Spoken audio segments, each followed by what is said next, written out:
Good morning. Good morning. How you doing? I want to say thank you, choir, and Roger, for the band. Wonderful job you're doing. And thank you to Father Kwame's and Fathers Michael and John and Father Aiden for inviting me here in the first place. I bring you greetings from Santa Cruz, and I'm pumped up. So I'm going to be walking some because I want to talk to you. I've been growing. I did Saturday afternoon, and I actually stood behind here for the 8 o'clock people. So I wouldn't make them too nervous. But Father Aiden said I could go for it. So I know this is Mass, but can we have some church?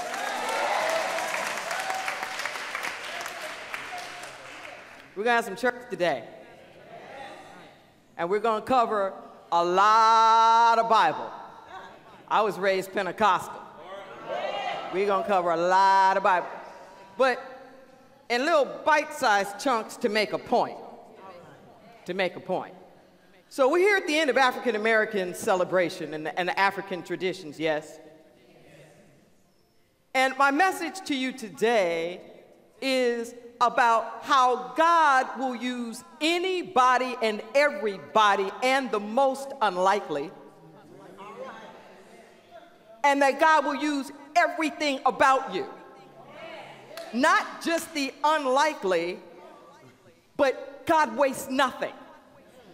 Every hurt, every pain, every trial, every tribulation, all that stuff you are ashamed of and try to hide, put it on the altar.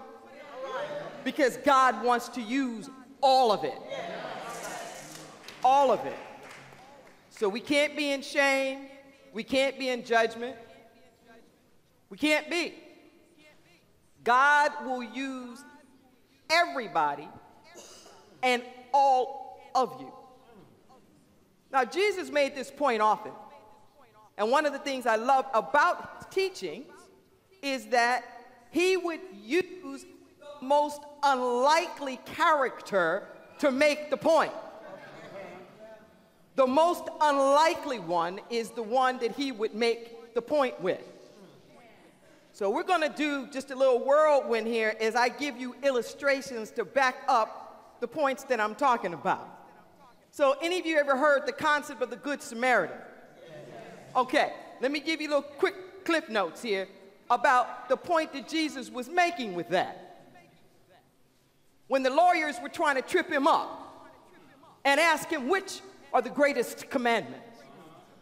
And Jesus didn't go to the 10 commandments or any of the other commandments that they were familiar with. He said there are 2 great commandments. The first is that you love the Lord your God with all of your heart, with all of your mind, and all of your soul, and that you love your neighbor as yourself. Do not confuse that with the golden rule of do unto others as you would have them do unto you. There is no other here. Love your neighbor as though your neighbor is you. And if you really loved your God with all your heart and all your mind, and if you really love your neighbor as yourself, which assumes self-love, hello, we would have heaven right here on earth. That's what we would have. So the lawyers were like, okay, that's cool, but who's the neighbor? Who is this that I'm supposed to love? So Jesus gives this little story. And he talks about a man who's on the Jericho road. Now, the Jericho road is this real treacherous road. It's about a 2,000-foot drop down. And the bandits were there, and they would often rob people. And in Jesus' day, your clothes was asset. Your clothes were collateral. So people used to wear all their clothes just to prove like their wealth. So there's this Levite. He's from the Jewish tribe, right? And he's attacked, and he's left naked and bloody. And Jesus tells a story about how the priests come by and all his kinfolk come by, but nobody does anything for him. But a Samaritan comes, picks him up, puts him on his donkey, takes him down to an inn, pays the innkeeper for 3 days, take care of this man, and he says, and I'm going to come back. I'm going to come back and check on him. Need some more time, I'm going to give you some more money. But here's the catch to the story. The Samaritan was the enemy. The Samaritan was the untouchable. You weren't even supposed to speak to a Samaritan, and yet the Samaritan is given as the example of the neighbor. When Jesus gives the example of the most faith, he uses an unlikely character, a pagan, not a Jew, a pagan. Not only a pagan, the enemy, the ruling enemy, like a Roman centurion, over 100 men.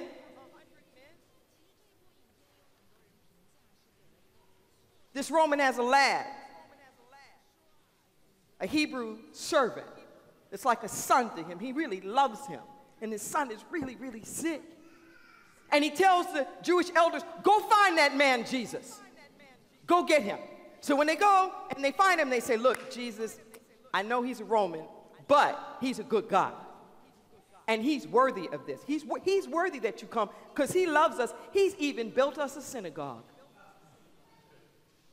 So Jesus goes. And the centurion sees him down the way. And he says, I am not worthy that you come to my house. But listen to what else he said. He said, but you, like I, am a man of authority. I say to this one, go, and he goes. I say to this one, come, and he comes. Just speak the word. You don't have to go anywhere. Just speak the word. And Jesus marveled. And he said, in all of Israel, I have not seen a faith like this. Listen to what I'm saying. The faith wasn't about the ritual. The faith wasn't even about Jesus dying on the cross to save our sin, because Jesus is alive standing in front of him. But he understood something. He understood a delegated authority, but here's the part that most of us miss. The centurion knew he had that kind of authority. And that's what Jesus was trying to tell us all the time. We have an authority to speak the word and have it be so. See, we make the mistake when we say, Jesus told the disciples to drop your nets and follow him. That's only half the story. The other half is, and be my disciple. There were a lot of people following Jesus, but everybody wasn't a disciple. See, the disciples were doing what he was doing. They were healing people. They were casting out demons. They were raising people from the dead because they knew they had power. And he said, look at this. And I can't even imagine what an insult it must have been for these religious leaders to hear that a pagan, the ruling occupier, he has the most faith. You got to be kidding me. There's a story of the woman with the issue of blood. And how she comes in the crowds. And he can feel somebody has gotten close to him. Said, I could feel virtue. I could feel power go out of me. Somebody tapped into me. And he's asking his disciples, who was that? And are you kidding me? The multitudes are right. He says, I felt it. I felt it. And the woman confessed. But you got to catch this now. She was a bleeding woman. She was an untouchable. Even a husband was not allowed to touch his wife when she was bleeding. So here this woman had the nerve, like the centurion, had the nerve, like the Samaritan, had the nerve to say, why not me? Why can't I be the one to be the neighbor here? Why not me? Why can't I have my servant serve? I know what's going down here. This man is authority. I know all about authority. Mine comes from Caesar, his comes from God. Speak the word, bro. You don't have to do anything else. I got this. Jesus said, this is the faith. There's a word that Jesus used for faith. The earliest New Testament stuff is in Greek. Take a breath. The Roman Catholic Church was not the first Christian church. Just take a breath. Take a breath. It was the Orthodox Church about 200 years before the Roman Catholic Church. The Greeks converted Emperor Constantine to Christianity. So when you're doing Bible study and you're going back to the more original works, it's Hebrew for the Old Testament, and it's Greek for the New Testament. And the word for faith that's used is pistis, which means knowledge of, assent to, and confidence in certain divine truths, especially those that lead to good works. Knowledge of, assent to. When you give your assent, you're wholeheartedly in it. You're not just agreeing. Knowledge of, assent to, and confidence in. This knowledge is belief. This assent is acceptance. This confidence is trust. Listen to what I'm saying. The belief, the acceptance, and the trust. He said you have to have all three of those. And to the extent any one of those is weakened, there is weakened your. There's a formula here. And I ask myself that all the time. What's the problem here? Most of the time, it really isn't that I don't know enough. We keep trying to know something else. It really isn't that I don't know enough. Most of the time, it's that I haven't really accepted. I'm not standing out on my trust. The formula that Jesus used, he said, if you have faith, and here's the part we forget about, and do not doubt. If you have faith and do not doubt, you can say to the mountain, move. Not just about the mountain, to the mountain, move. Linguistically speaking again, this word doubt, the root word literally is separate. So I want to make a distinction here. Jesus wasn't saying, don't question. He wasn't saying, don't keep searching out more. Don't separate from what you know in the meantime. Do you hear the difference in that? Not, I got to know more. What's going to happen with this disease? What's going to happen with me in the IRS? What's going to happen with me in the court? What's going to happen here? What's going to happen? What's going to happen? No. What do I know? Like Oprah says, what do you know for sure? Just whatever it is you know for sure, stand on that and don't move. Stand on that and do not move. If you know your God is an awesome God, then just stand on that and don't move. If you know that your God is a healer, You may not know what the doctors can do, but stand on what you know, that your God is a healer. If you know that your God makes a way out of no way, don't worry about the IRS. Stand on what you know. Know what you know. Know what you know.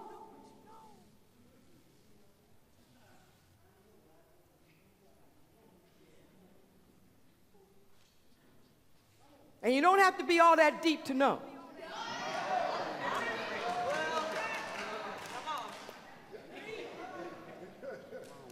Let me tell you the story of Simon Peter. We paint Peter as being this big, so like wise figure. Nope. He was the original Simple Simon. He was the original Simple Simon. In fact, he was so simple, his nickname was Stone. When Jesus meets him, he says, I know who you are. I know who you are. You're Andrew's brother. They call you Kepha. They call you Stone. That's how slow he was. So in the end days now, when Jesus is questioning the disciples, I'm about to get up out of here. I want to see what I'm working with. What am I leaving here after all this stuff I've been teaching you? Who do you think I am?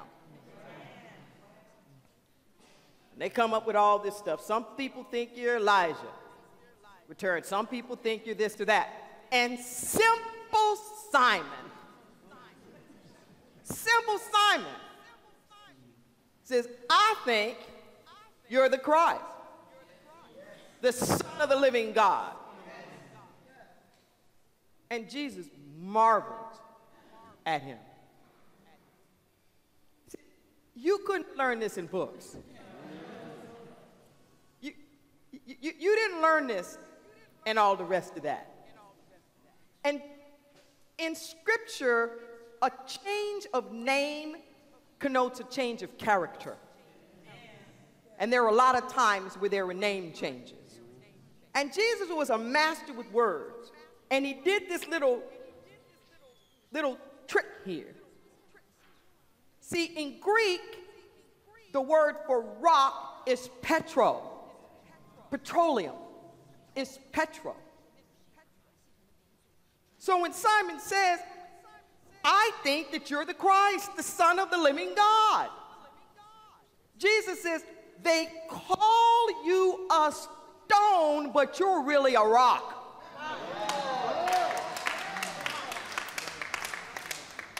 You're a rock. You're not a stupid stone.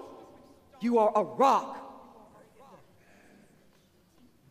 And he says, and upon this rock will I build my church.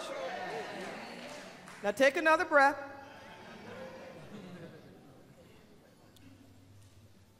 Church does not mean what we think church means today. That Greek word ecclesia, from which we get ecclesiastical as this big institutional thing, no. It just means the spiritual community. Ecclesia means the people, not an institution, the people. And Jesus says, upon this simple Simon consciousness of being able to perceive the presence of the living God walking among, upon this I will build my church.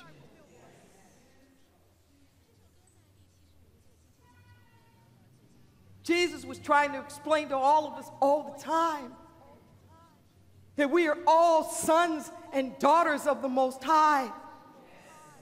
Christ is a designation. It's the enlightened. It's one who lived, know who they are. And Jesus wants us to wake up and to know who God uses everything. Everything. Everything. When Moses is told, go back to Egypt and let my people go. Moses grew up in the house of the Pharaoh. He did.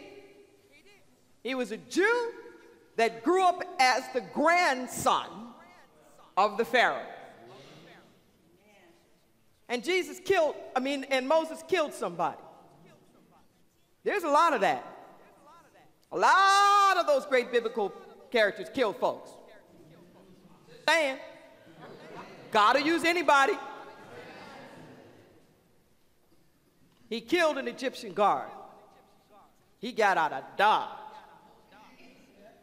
The land of Midian. Married a black woman. Hey, I'm just saying. Married a black woman. Worked for her father Jethro, tending the flock. He was there a long time. And by the time he got the call to go back to Egypt, he was an old man. It says, and there was a bush that was on fire but not consumed. He said, Moses, take your shoes off because you're standing on holy ground. Now this burning bush is talking to him, right? Telling him all what he's supposed to do. And you know what Moses is doing? He's busy saying no. And all the excuses why he can't. How many of us are doing that? God does not send the burning bush to the wrong person. And excuse after excuse after excuse. Now, I know you've seen that Charlton Heston, you know, and the waters part and the blah, blah, blah.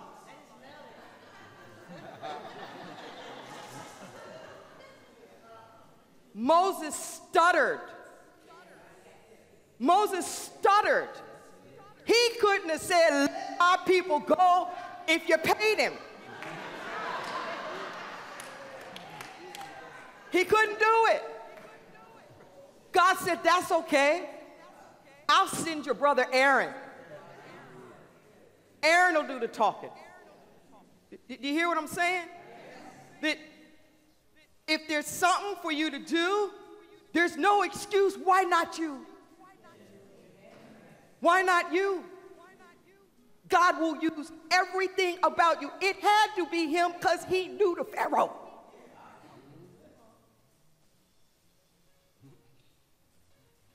Because he was raised in the Pharaoh's house. Now, quiet is kept. I haven't said this in public. But I personally think that's part of the reason why Barack Obama was the perfect person for that time in history. He was raised in the Pharaoh's house.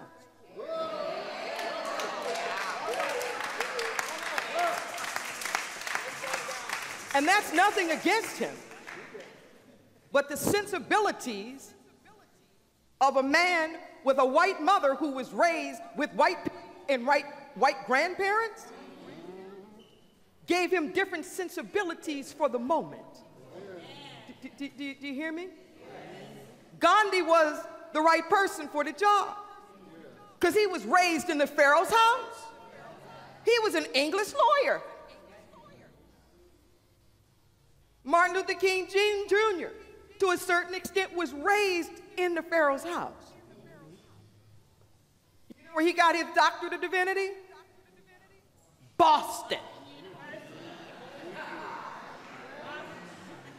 Boston University.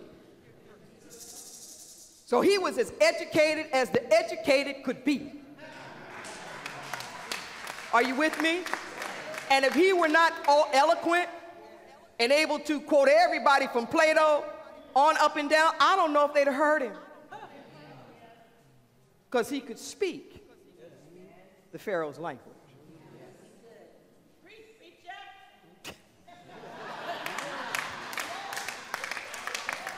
Don't be ashamed. God uses everything. Everything. I'm going to lay one more character on you. David. David, the greatest king in Hebrew history. This is the same David of David and Goliath. This is David, the little shepherd boy. This is David who brought music to the court, played the harp. This is the David that wrote most of the Psalms, from which we get a lot of the music from.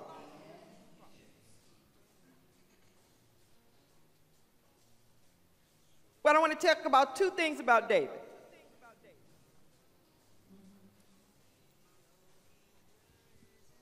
David killed somebody.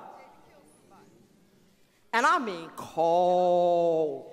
I mean cold.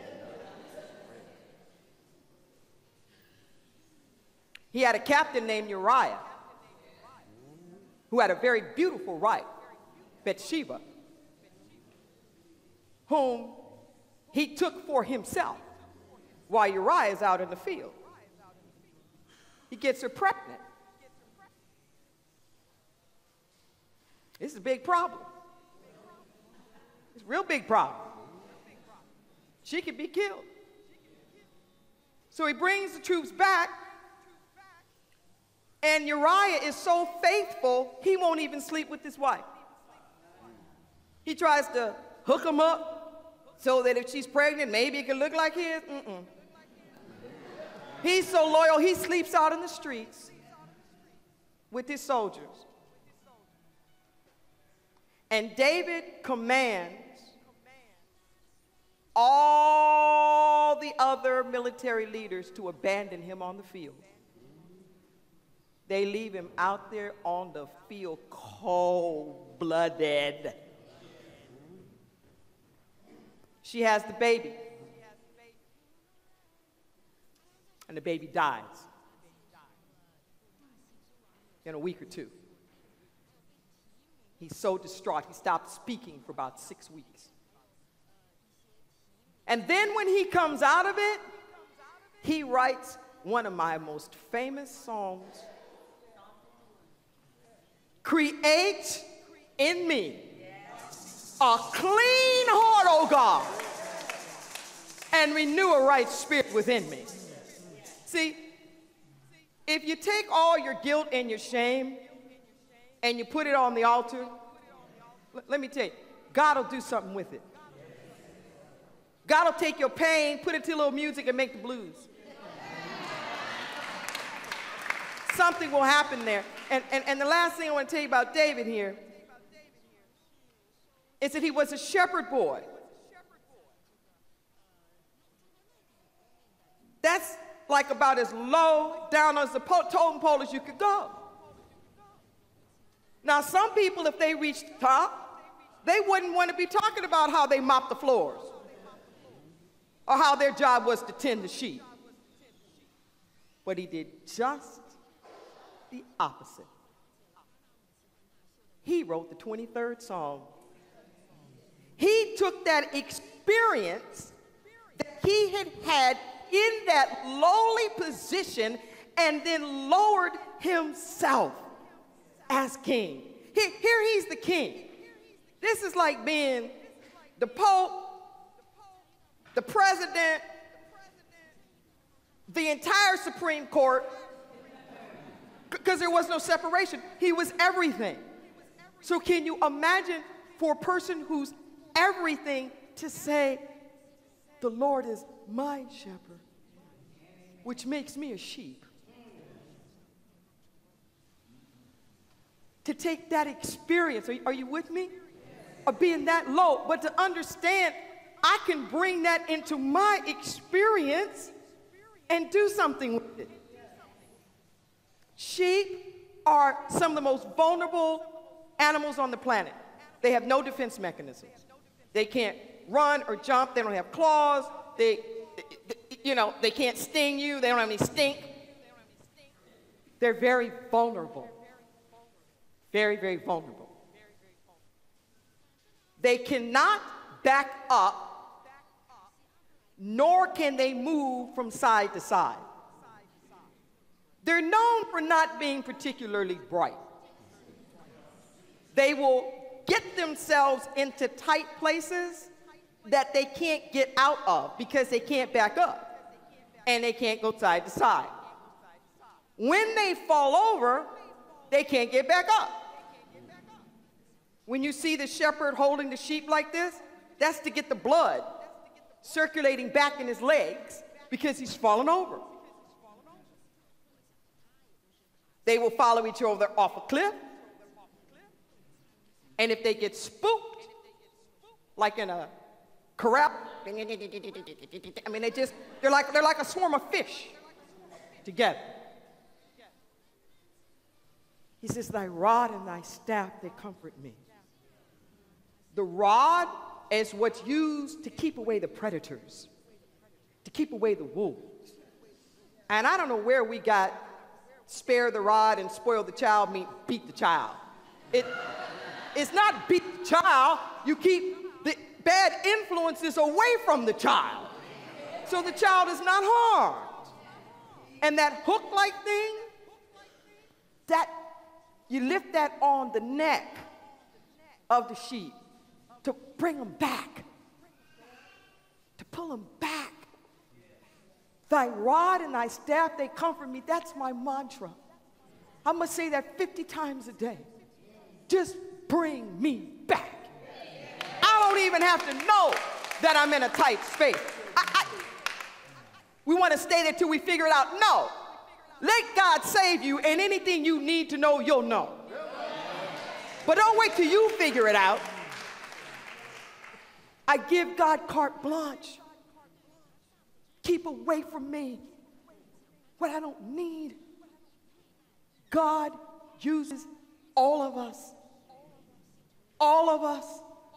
Whether we mess up, whether we don't mess up, and everything about us. Jesus was always saying the tax collectors, the harlots, they understand leaders. It doesn't matter. Part of what I love about this church is that you're a church after my heart. That you open the doors to anybody. To anybody.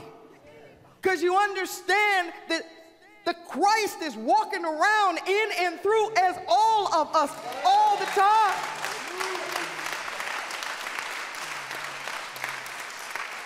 And it's great to say that Black Lives Matter, but my message here is I want you to know you matter. Your life matters. It's not just in who you can serve and what you can do.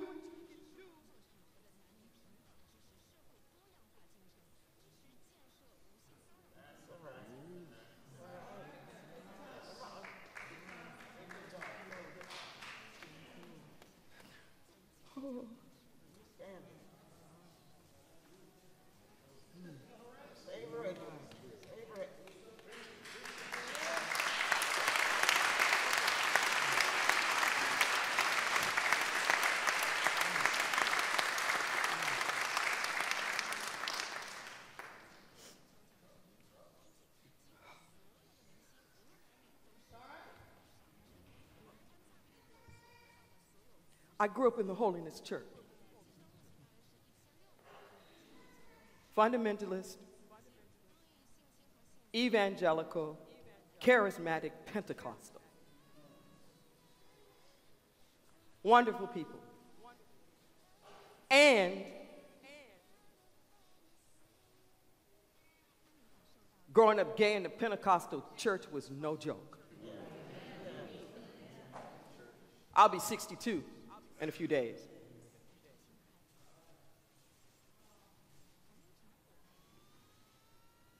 Not my preacher, thank God. But I'm from Los Angeles, and I had one of the big mega churches I was raised in. But what basically I was taught from all of them was that my very presence was satanic. And that God had no place for me in the universe. I mean, you know, if you're black, you could at least be a slave.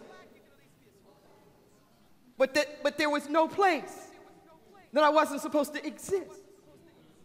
And at that time, it was still illegal.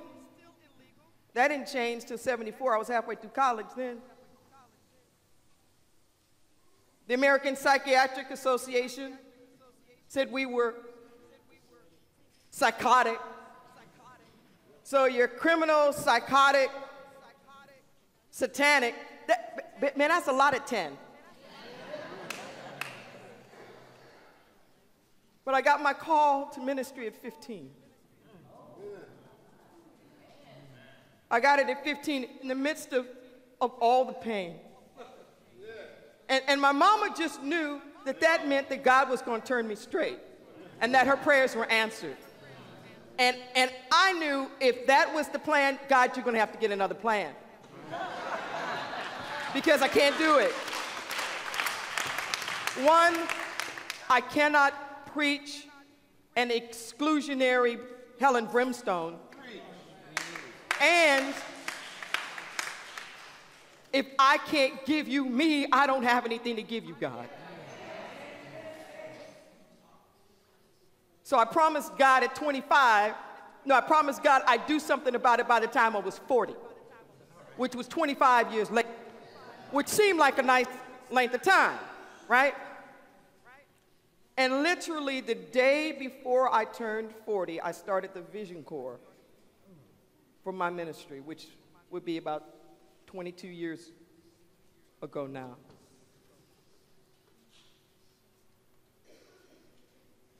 But the point is that I struggled so much.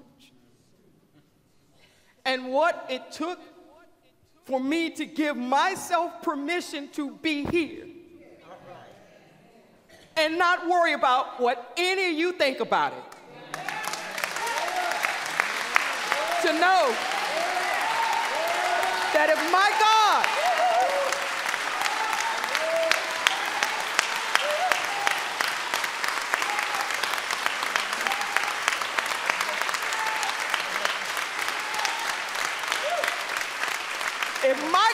calls me, it's enough. That's enough. I started my own church because I didn't have another 25 years to wait to find out if the church was going to give me permission to be who God had called me to be at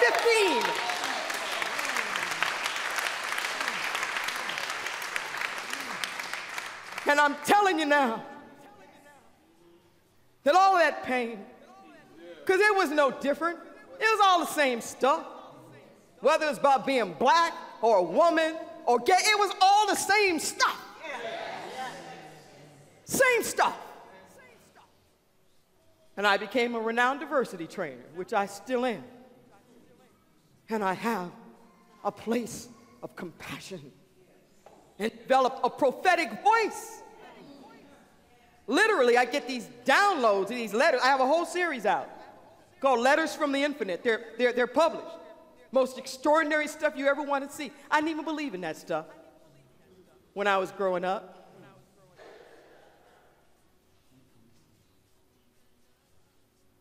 But what I'm here to tell you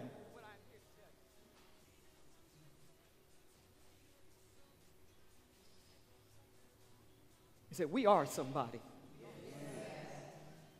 Each and every one of us. I'm not perfect. We're not called to be perfect. When it says that in Scripture, it doesn't mean flawless. That word perfect means mature, grown, ripe, like a perfect peach. There's not like one peach that's the perfect peach. it's fully coming into your home. So whatever that is that you're ashamed of, whatever that is that's your excuse, I'm too old, I stutter, I'm this, I'm that, whatever it is that society has telling you is the reason why it's not you, Satan, get thee behind me.